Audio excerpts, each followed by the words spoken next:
My name is Travis Hendershot, and I'm in the robotics and automation major. And for my spring open house project, I did a automated turkey barn. So, in this turkey barn, if you click on the door, you got a power panel. You can see your temperature, whether you have power to your barn, how much feed you have, if your fans or heaters are on, your fill system, your feed lines, number of dead, and all your alarms. So my first thing, I'll simulate some turkeys feeding. And now once the feed line gets down below the second sensor, it'll fill. It'll fill back up.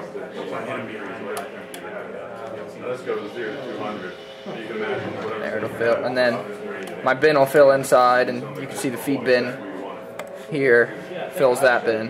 Once it gets back to 90%, it'll shut off. And I have it so my temperatures, it takes your temperature, and when the barn hits 60 degrees, it heats back up. It'll heat up to 85 degrees, and once it heats to 85, there's 4 fans that'll kick on in the barn, throughout the barn, and it'll cool it off. Now I have, down here there's a button for lights, which it'll simulate day and night, because you don't want lights on all the time, because that's just, will save you more money. And here, when you go, you have to walk through the barns, and you collect dead. And so, to keep track of them out throughout your flock, if you have 5 dead in one day, you just come in here, click your button 5 times, and it would just keep track of all your dead. So when you're completely done, you would reset it. You'd have all of your, and then you'd have your total amount. Right. So you could keep track of if there's a particular disease, or if it's just kind of an average mortality, or not. And here I have that. You might always get. I mean, there's always a chance of getting a power outage. So when I hit that button, it shuts everything off for like 5 minutes in reality, but in here it's just a few seconds. And then the generator kicks back on, and everything starts running again. Oh, I see. So it has power backup. Yep. You got to keep the fans running, or yep. You have to have it so the barn's heating and cooling, so that turkeys don't get too hot or too cold. I see. And I can turn my power back on, and it just shuts the generator off.